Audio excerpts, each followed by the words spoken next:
Bismillahirrohmanirrohim. Assalamualaikum warahmatullahi wabarakatuh. Alhamdulillah, pada kali ini kita akan membahas tentang kisah Nabi Syaleh alaihi salam. Selamat mendengar. Nabi Syaleh merupakan salah seorang nabi dan rasul dalam agama Islam yang telah diutus kepada kaum Tsamud. Nabi Syaleh telah diberikan mukjizat, yaitu seekor unta betina yang dikeluarkan dari celah batu dengan izin Allah untuk menunjukkan kebesaran Allah Subhanahu wa Ta'ala kepada kaum Tsamud. Malangnya kaum Tsamud masih mengingkari ajaran Nabi Syaleh, malah mereka membunuh unta betina tersebut. Akhirnya kaum Tsamud dibalas dengan azab yang amat dahsyat yang menyebabkan tubuh mereka hancur berkecai. Tsamud adalah nama suatu suku yang dimasukkan bahagian dari bangsa Arab oleh ahli sejarah, dan ada pula yang menggolongkan mereka ke dalam bangsa Yahudi.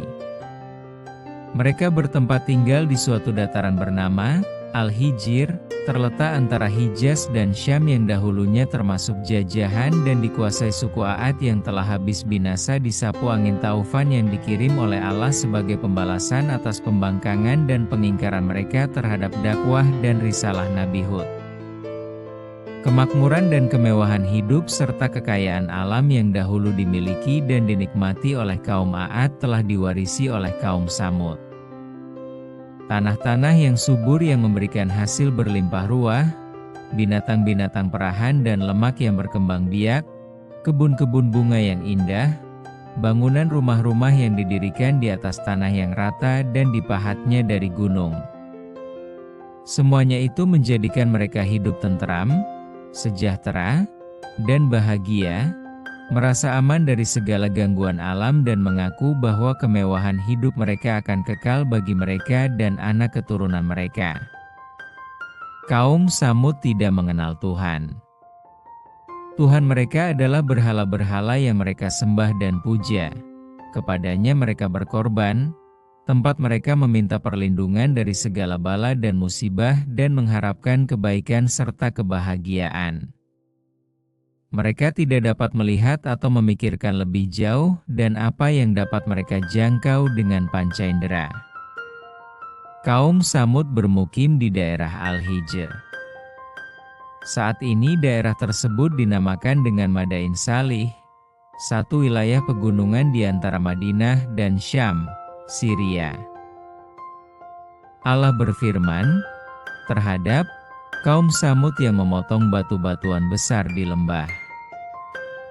Quran Surat Al-Fir 9. Mereka ahli dalam memahat batu pegunungan dan menjadikannya sebagai tempat tinggal. Selain itu, mereka juga pandai mengolah tanah datar dan mengubahnya menjadi istana. Allah berfirman, ingatlah ketika Dia menjadikan kalian khalifah-khalifah setelah kaum Ad dan menempatkan kalian di bumi. Di tempat yang datar kalian dirikan istana-istana dan bukit-bukit kalian pahat menjadi rumah-rumah. Maka, ingatlah nikmat-nikmat Allah dan janganlah kalian membuat kerusakan di bumi. Quran Surat Al-A'raf 74. Negeri mereka memiliki keistimewaan dengan kesuburan tanahnya.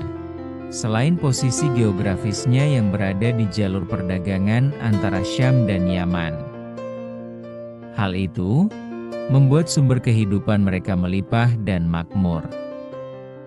Namun, kaum Tsamud membalas semua kenikmatan itu dengan menyimpang dari jalan Allah. Mereka akhirnya diazab seperti kaum Hud karena kekufuran dan pengingkaran mereka terhadap nikmat Allah. Allah lalu mengutus Rasul-Nya dari kalangan mereka sendiri, yaitu Nabi Syaleh. Beliau memberikan peringatan kepada mereka tentang akibat dari buruknya perbuatan itu. Akan tetapi, mereka mengejek, mendustakan, dan meminta bukti yang tak dapat dibantah sebagai pembenaran terhadap kenabian beliau. Nabi Syaleh pun mendatangkan seekor unta yang menjadi mukjizatnya. Beliau lantas meminta mereka agar tidak menyakitinya. Hal ini terekam dalam firman Allah, "Sesungguhnya telah datang kepada kalian bukti yang nyata dari Rabb kalian. Ini, seekor unta betina dari Allah sebagai tanda untuk kalian. Biarkanlah ia makan di bumi Allah, janganlah disakiti, nanti akibatnya kalian akan mendapatkan siksa yang pedih." Quran Surat Al-A'raf 73. Unta betina tersebut tinggal beberapa waktu di perkampungan kaum Tsamud. Ia pun makan tumbuh-tumbuhan dan minum air pada satu hari dan meninggalkannya pada hari yang lain. Ini merupakan suatu hal yang mendorong sebagian mereka untuk percaya dengan mukjizat Nabi Syalih. Kaum Tsamud lantas khawatir akibat semua itu serta bahaya yang mengancam kekuasaan mereka. Tampaklah rasa hasud dan kedengkian mereka ketika 9 orang di antara mereka bersekongkol untuk membunuh unta tersebut. Kisah ini disebutkan dalam firman Allah, "Di kota itu ada 9 orang laki-laki yang berbuat kerusakan di bumi. Mereka tidak melakukan perbaikan.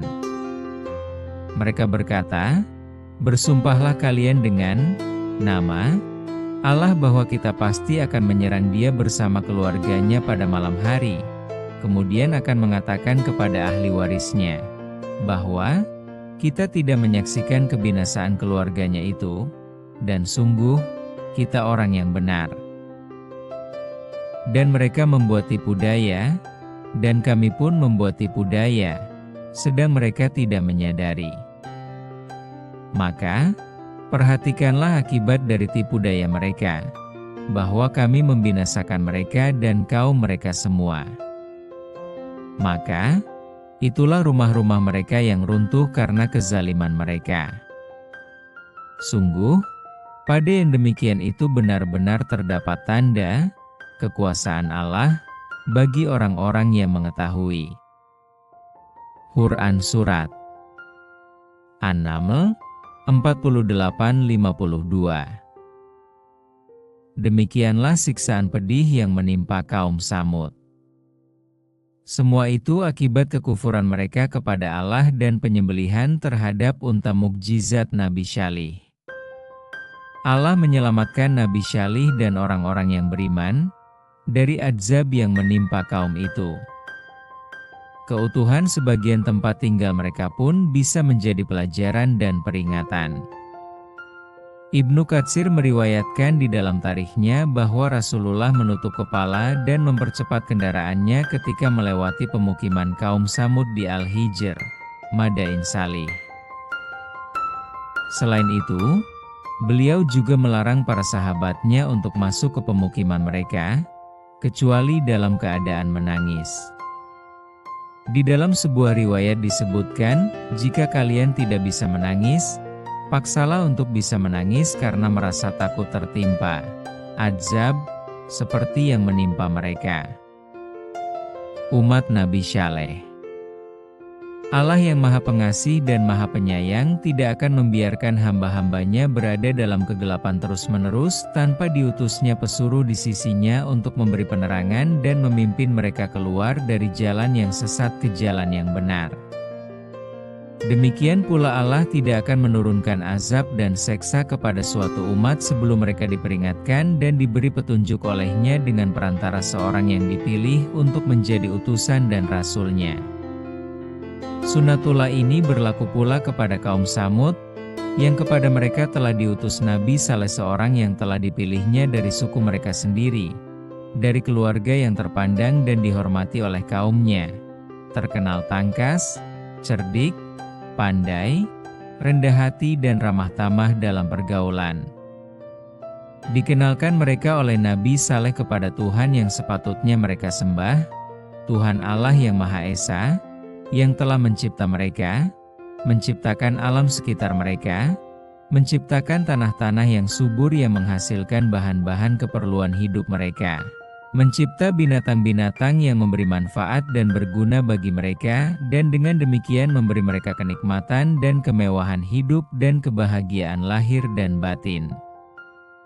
Tuhan yang Esa itulah yang harus mereka sembah dan bukan patung-patung yang mereka pahat sendiri dari batu-batu gunung yang tidak berkuasa memberi sesuatu kepada mereka atau melindungi mereka dari ketakutan dan bahaya. Nabi Saleh memperingatkan mereka bahwa ia adalah seorang daripada mereka. Terjalin antara dirinya dan mereka ikatan keluarga dan darah. Mereka adalah kaumnya dan sanak keluarganya, dan dia adalah sekaturan dan sesuku dengan mereka. Ia mengharapkan kebaikan dan kebajikan bagi mereka dan sesekali tidak akan menjerumuskan mereka ke dalam hal-hal yang akan membawa kerugian, kesengsaraan dan kebinasaan bagi mereka. Ia menerangkan kepada mereka bahwa dia adalah pesuruh dan utusan Allah. Dan apa yang diajarkan dan didakwahkan kepada mereka adalah amanat Allah yang harus dia sampaikan kepada mereka untuk kebaikan mereka semasa hidup dan sesudah mereka mati di akhirat kelak. Dia berharap yang kaumnya mempertimbangkan dan memikirkan bersungguh-sungguh apa yang dia serukan dan anjurkan agar mereka segera meninggalkan penyembahan kepada patung berhala itu dan percaya beriman kepada Allah yang Maha Esa seraya bertaubat dan mohon keampunan kepadanya atas dosa dan perbuatan syirik yang selama ini telah mereka lakukan. Allah Maha dekat kepada mereka dengan mendengarkan doa mereka dan memberi keampunan kepada yang bersalah apabila dimintanya. Terperanjatlah kaum Saleh mendengar seruan dan dakwahnya yang bagi mereka merupakan hal yang baru yang tidak diduga akan datang dari saudara atau anak mereka sendiri. Maka serentak ditolakkan ajakan Nabi Saleh itu seraya berkata mereka kepadanya, "Wahai Saleh, kami mengenalimu seorang yang pandai, tangkas dan cerdas, pikiranmu tajam dan pendapat serta semua pertimbanganmu selalu tepat. Pada dirimu kami melihat tanda-tanda kebajikan dan sifat-sifat yang terpuji. Kami mengharapkan dari engkau sebetulnya untuk memimpin kami menyelesaikan hal-hal yang rumit yang kami hadapi, memberi petunjuk dalam soal-soal yang gelap bagi kami dan menjadi ikutan dan kepercayaan kami dikala kami menghadapi krisis dan kesusahan. Akan tetapi segala harapan itu menjadi meleset dan kepercayaan kami kepadamu tergelincir hari ini dengan tingkah lakumu dan tindak tandukmu yang menyalahi adat istiadat dan tata cara hidup kami. Apakah yang engkau serukan kepada kami? Engkau menghendaki agar kami meninggalkan persembahan kami dan nenek moyang kami, persembahan dan agama yang telah menjadi darah daging kami menjadi sebahagian hidup kami sejak kami dilahirkan dan tetap menjadi pegangan untuk selama-lamanya. Kami sesekali tidak akan meninggalkannya karena seruanmu dan kami tidak akan mengikutimu yang sesat itu. Kami tidak mempercayai cakap-cakap kosongmu bahkan meragui kenabianmu. Kami tidak akan mendurhakai nenek moyang kami dengan meninggalkan persembahan mereka dan mengikuti jejakmu." Nabi Saleh memperingatkan mereka agar jangan menentangnya dan agar mengikuti ajakannya beriman kepada Allah yang telah mengurniakan mereka rezeki yang luas dan penghidupan yang sejahtera. Diceritakan kepada mereka kisah kaum-kaum yang mendapat siksaan dan azab dari Allah karena menentang Rasul-Nya dan mendustakan risalahnya. Hal yang serupa itu dapat terjadi ke atas mereka jika mereka tidak mahu menerima dakwahnya dan mendengar nasihatnya, yang diberikannya secara ikhlas dan jujur sebagai seorang anggota dari keluarga besar mereka dan yang tidak mengharapkan atau menuntut upah daripada mereka atas usahanya itu.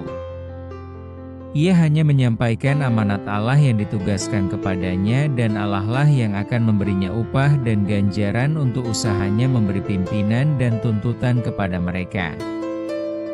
Bersambung. Bagaimana kisah Nabi Saleh selanjutnya?